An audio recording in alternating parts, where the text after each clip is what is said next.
As we talk about the bureaucracy, it's important to remember that bureaucracy in the United States often does not have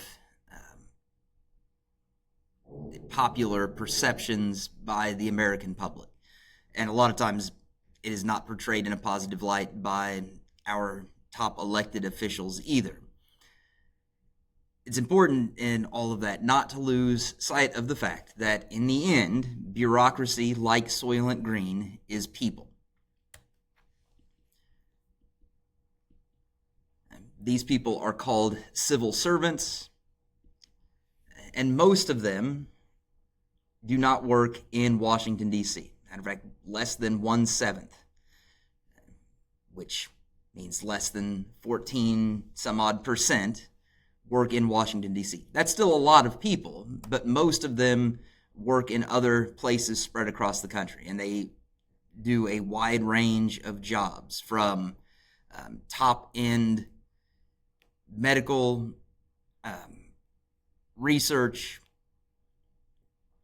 monitoring of diseases, to construction and engineering, right down to the people who work in the cafeterias at different federal offices or clean the bathrooms in the federal offices. So lots of people that work in the bureaucracy as civil servants do a variety of jobs. And it's also important to understand that as much as we talk about bureaucracy, according to Max Weber's ideal type,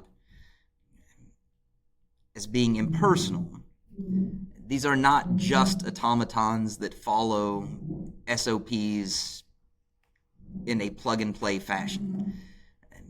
They have what is called administrative discretion.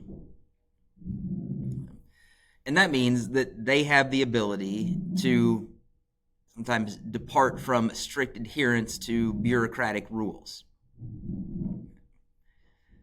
especially if they are what we call street-level bureaucrats.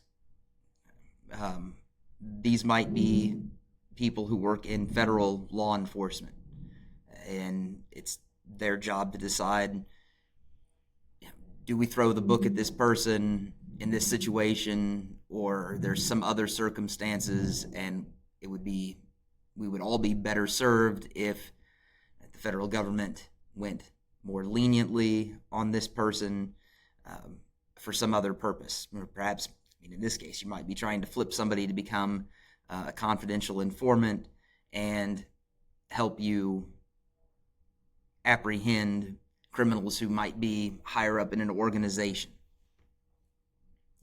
That's just one example. But these people who work in the bureaucracy that deal directly with citizens on a day-to-day basis have a lot of administrative discretion in how things are applied. And so that's not just academically important for you to understand for this class, but in life, remember, when you're dealing with the bureaucracy, you might want to tamp down that inclination to be angry or act entitled or be demanding, and try to be calm, polite, and patient in dealing with that bureaucrat so that you can get what you want. Now, is it right that you have to cater to the bureaucrat to get what you want? Maybe not, but because of their administrative discretion, you want to be on the right side of that discretion if there's some leeway that they have to move.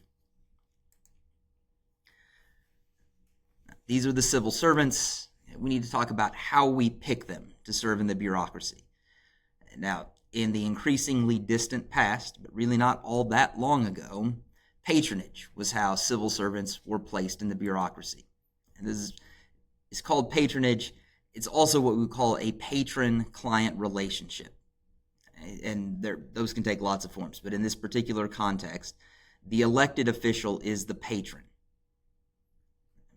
And people who help support that elected official, these might have been people who stood out on street corners, encouraging people to vote. It could be lots of things. The patron rewards them by giving them jobs in the civil service. with the expectation that that client is going to continue to support the patron. One of the biggest patron-client networks during this time period had to do with the postmasters general at the major post offices spread all across the country. When a new president was elected, you filled all of those positions with your own people so that they could network out through the postal service and all of the people it dealt with on a regular basis to try to drum up support for the president.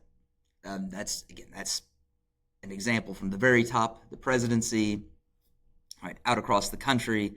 That is kind of a unique patron-client system, but it was all based on patronage. The patron rewards the clients with jobs in exchange for support. And so this was our early way of picking our bureaucrats or our civil servants. As you're thinking about this, it might also be useful to kind of tie back to what you learned in U.S. history. And that was the quote attributed to not Jackson himself, but to a member of Jackson administration who said, "To the victors belong the spoils." And so the other way we talk about this patronage was as the spoils system.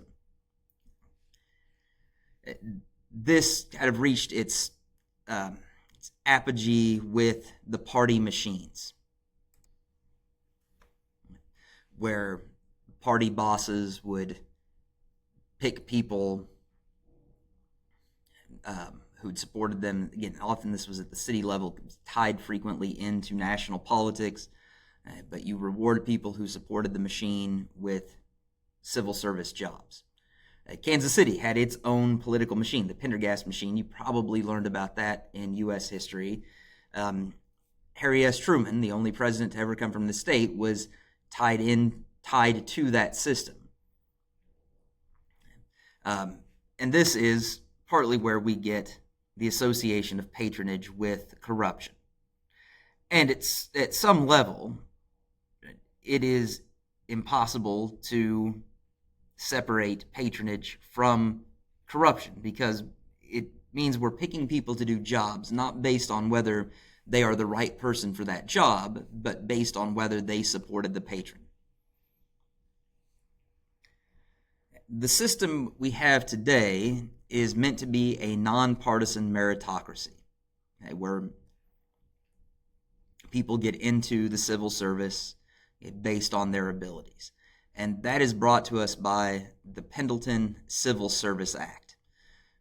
And for an introduction to that, we're going to step away from the lecture, and you will watch a video produced by CNBC about the origins and impact of the Pendleton Civil Service Act. And then we'll return back to the lecture notes.